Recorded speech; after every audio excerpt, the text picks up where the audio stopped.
Cruz de Malta is one of Argentine's well-known yerba mates, and it is considered the yerba mate for beginners because it is a medium strength, medium bitterness, standard yerba, consistent, earthy, medium bodied and bitterness, and a staple of yerba mate to get people introduced to yerba mate. But what I want to talk about, besides the flavor profile and recommendations, is the origin of it, because it dates back all the way to 1874 and is a history, not only what the Maltese cross represents, but the fact that this yerba brand has to do with the Triple Alliance War. Welcome to the Yerba Power Podcast, where we share the power of yerba mate with the world. Introducing your host, Devin.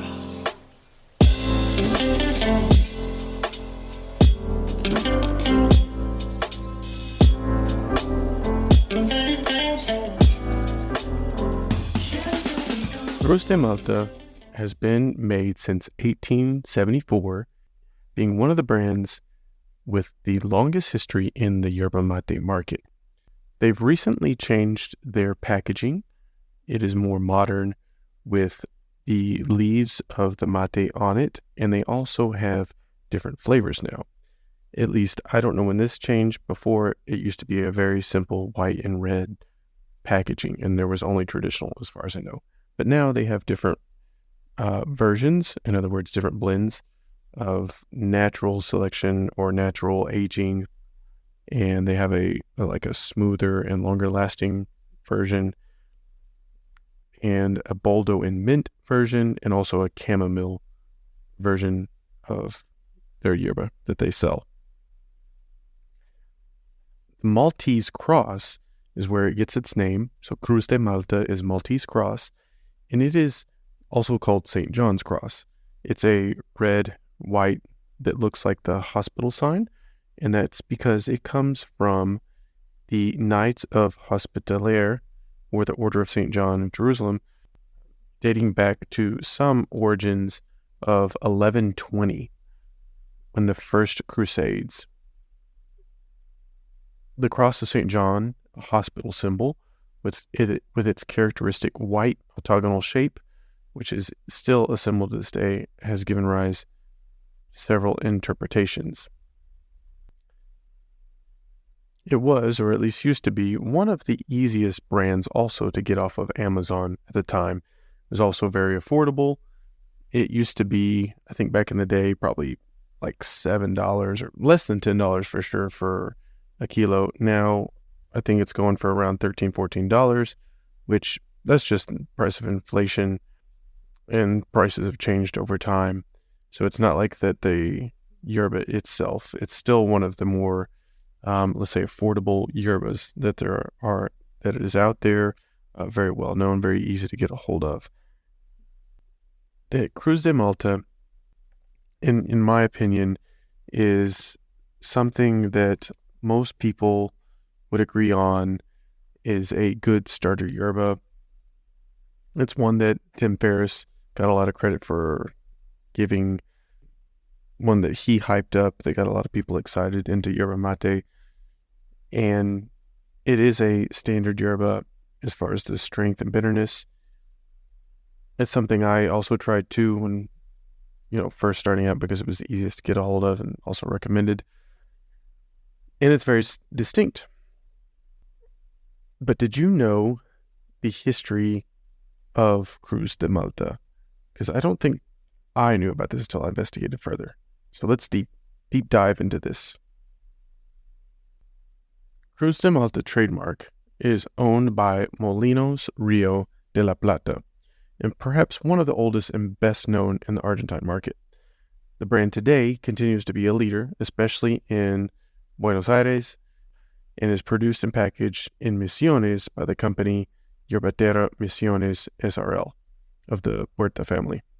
But the origin of Cruz de Malta and the Mate Laranjera company goes back much further in time, as it is the oldest brand. It was born in 1874, and that is exactly 150 years ago, shortly after the end of the War of the Triple Alliance. If you're not familiar with the War of the Triple Alliance, let me start there. The War of the Triple Alliance has also been called the Paraguayan War. It was a South American war that lasted from 1864 to 1870, and it was fought between Paraguay and the Triple Alliance of Argentina, the Empire of Brazil at the time, and Uruguay. And it was the deadliest and bloodiest interstate war in Latin American history. Paraguay sustained large casualties, but even the approximate numbers are disputed. Paraguay was forced to cede disputed territory to Argentina and Brazil. The war began in late 1864, and as a result of the conflict between Paraguay and Brazil caused by the Uruguayan War, Argentina and Uruguay entered the war against Paraguay in 1865, and then became known as the War of the Triple Alliance.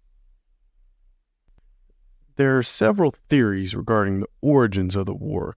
The traditional view emphasizes that the policies of the Paraguayan president Francisco Solano Lopez used the Uruguayan War as a pretext to gain control of the Plantain Basin, that region where we now have a lot of yerba mate.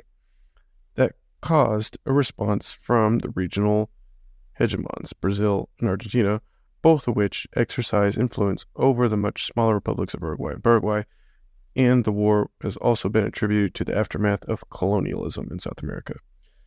Border conflicts between the new states and the struggle for power among neighboring nations over the strategic Rio de la Plata region. Paraguay permanently lost its claim to territories which, before the war, were in dispute between it and Brazil or Argentina, respectively. In total, about 140,000 square kilometers were affected. And as a result of those land disputes, including wild herbs, which allowed the birth of a yerba mate monopoly thanks to the astuteness of the Brazilian entrepreneur Mas Laranjeira.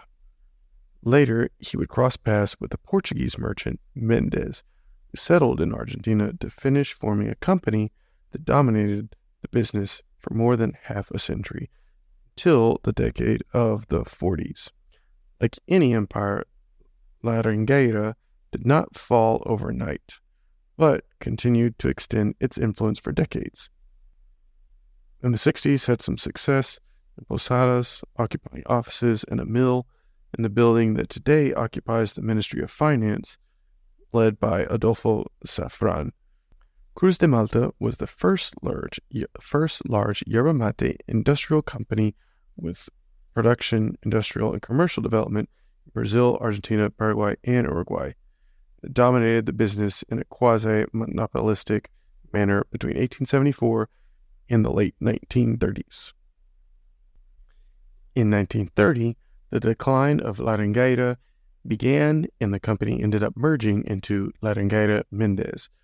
No longer counting on the yerbales of Mato Grosso, the company continued until the end of the 80s when the brand passed into the hands of Química Estrella, which expanded from the hygiene food business, until 2007 when the brand was sold again to Molinos Rio de la Plata, owned by Gregorio Perez Compag, one of the richest men in Argentina.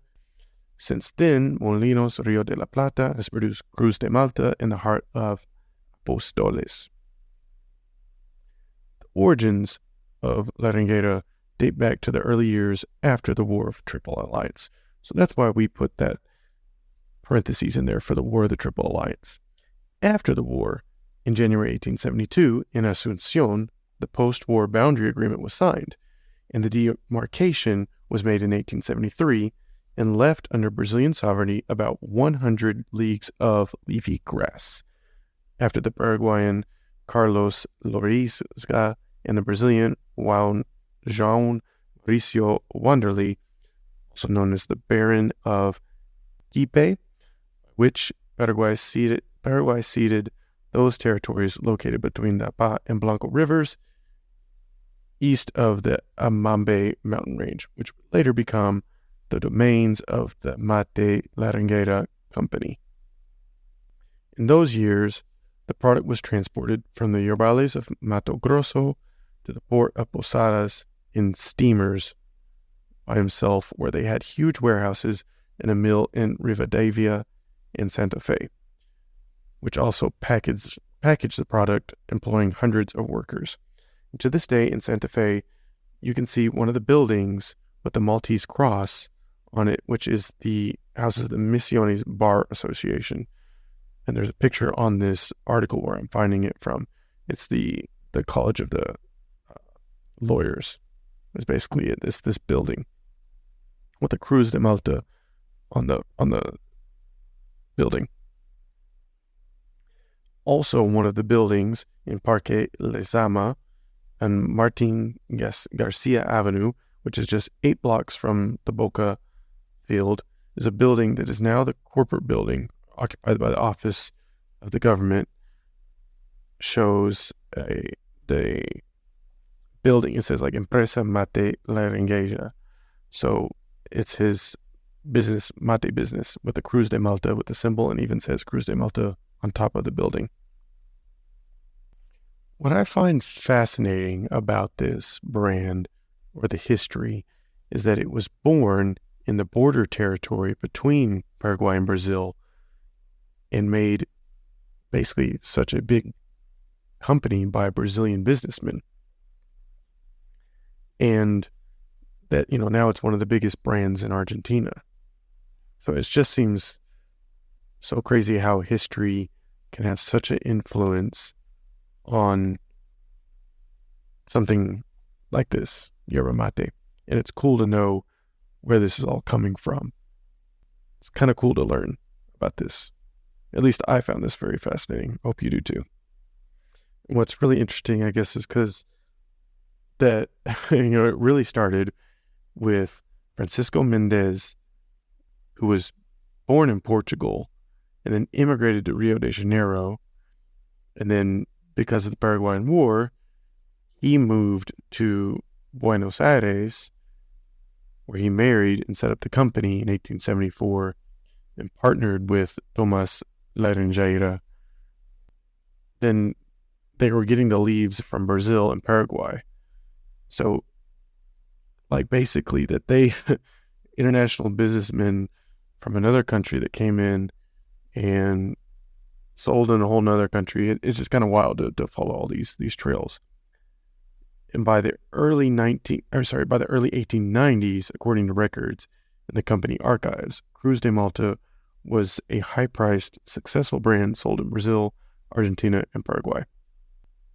So, as far as my review on Cruz de Malta Standard Yerba, you can find it easily online. In fact, I have a link to it from Pampa Direct, which I'm affiliated with. You can get it for $13.96, available for free shipping on orders of $50 or more in the U.S., ships worldwide for everyone else. I don't know the difference in your shipping prices, but that's what I do know, 3 to 5 days here in the U.S. I've tried the regular brand, like the regular red and white Cruz de Malta. And I've also tried the Boldo and mint. I do like mint, so that's just me personally. It was just a little minty. It wasn't anything, I'll be honest, very special as far as adding mint to it.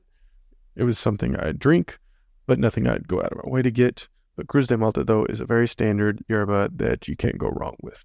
So whatever the history, whatever's been discussed, we'll say that about the yerba itself. If you enjoyed this episode, would like to learn more about the history of yerba mate, send me a message on Instagram. Let me know. If you found this interesting and think other people would listen to it, you can do me a huge favor.